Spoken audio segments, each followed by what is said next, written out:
Namaste दोस्तों, मैं Davinder Singh, advocate as well as chartered accountant. Simplifying GST, that has been the mantra over my YouTube channel while explaining various case laws, circulars, notifications, GST provisions etc. दोस्तों, आज जिस case law की मैं आपके साथ बात करने वाला हूँ वो केस लॉ का नाम है Mohan Agencies versus State of Uttar Pradesh. इस केस को के ऊपर जो जजमेंट आई है वो जजमेंट डिलीवर की गई है इलाहाबाद हाई कोर्ट के द्वारा और जजमेंट काफ़ी लेटेस्ट है 13 फरवरी 2023. Mohan Agencies versus State of Uttar Pradesh, judgment delivered by Allahabad High Court and judgment was delivered on 13th of February 2023. दोस्तों, इस केस लॉ में एक शोकॉज नोटिस इशू किया गया अंडर सेक्शन 73 या 74 में, जिसमें असेसी ने ये रिप्लाई कर दिया कि उसको पर्सनल हियरिंग नहीं चाहिए. इस केस के बावजूद भी अगर मैं सेक्शन 75 सब सेक्शन 4 को अगर आपके सामने प्रस्तुत करूं तो वो ये कहता है कि पर्सनल हियरिंग दी जाएगी जहां पर राइटिंग में मांगी जाए रजिस्टर्ड पर्सन या टैक्सेबल पर्सन के द्वारा, या उसके खिलाफ अगर एडवर्स एक्शन कोई कंटेम्पलेट किया जा रहा हो.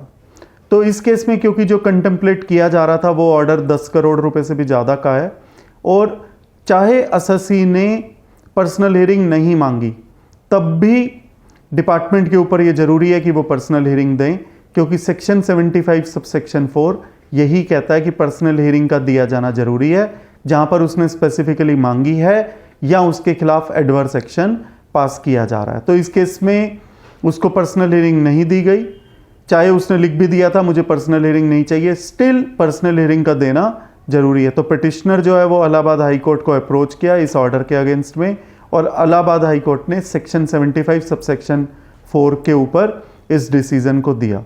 जहां पर इलाहाबाद हाई कोर्ट ने एक और केस को जिस साइटेशन को यूज किया वो साइटेशन थी Bharat mint and allied chemicals versus commissioner of commercial taxes, और वो जजमेंट भी इलाहाबाद हाई कोर्ट ने ही दी थी.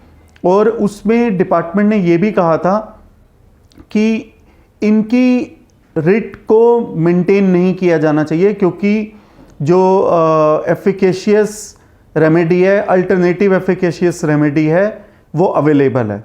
दोस्तों, जैसा कि हम जानते हैं अगर सेक्शन 73 या 74 का कोई ऑर्डर हो तो डायरेक्ट रिट पिटीशन फाइल करने के बजाय सेक्शन 107 में अपील भी फाइल की जा सकती है.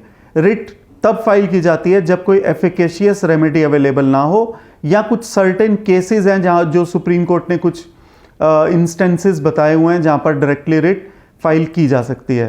तो भारत मिंट वाले केस में डिपार्टमेंट ने कहा था कि डायरेक्ट रिट जो है वो मेंटेन नहीं की जानी चाहिए और उसको अपील का सहारा लेना चाहिए सेक्शन 107 के तहत.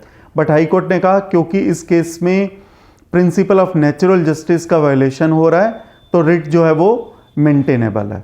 तो वहाँ पर इलाहाबाद हाई कोर्ट ने सिर्फ रिट ही एक्सेप्ट नहीं करी, उन्होंने उस रिट को अलाउ भी किया, उसको अपील जो रिट पिटीशन में जो प्रेयर की गई थी उस प्रेयर को एक्सेप्ट भी किया और यही कहा कि सेक्शन 75 सब सेक्शन 4 के ऊपर पर्सनल हियरिंग देना जरूरी है, मैंडेटरी है जब भी किसी ने अपना पर्सनल हियरिंग मांगी हो या उसके खिलाफ एडवर्स एक्शन कंटेम्पलेट किया जा रहा हो. और इस केस में हाई कोर्ट ने डिपार्टमेंट के ऊपर 10,000 रुपए की कॉस्ट भी लगाई थी. तो दोस्तों, अगर किसी भी केस में अगर 73 या 74 का अगर नोटिस आता है और बिना 75 सबसेक्शन 4 में बिना पर्सनल हियरिंग दिए अगर एडवर्स ऑर्डर पास हो जाता है तो ना सिर्फ ये केस बल्कि सेक्शन 75 सबसेक्शन 4 ही अपने आप में काफ़ी है.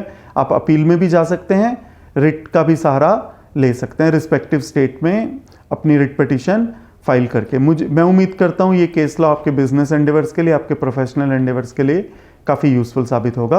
धन्यवाद.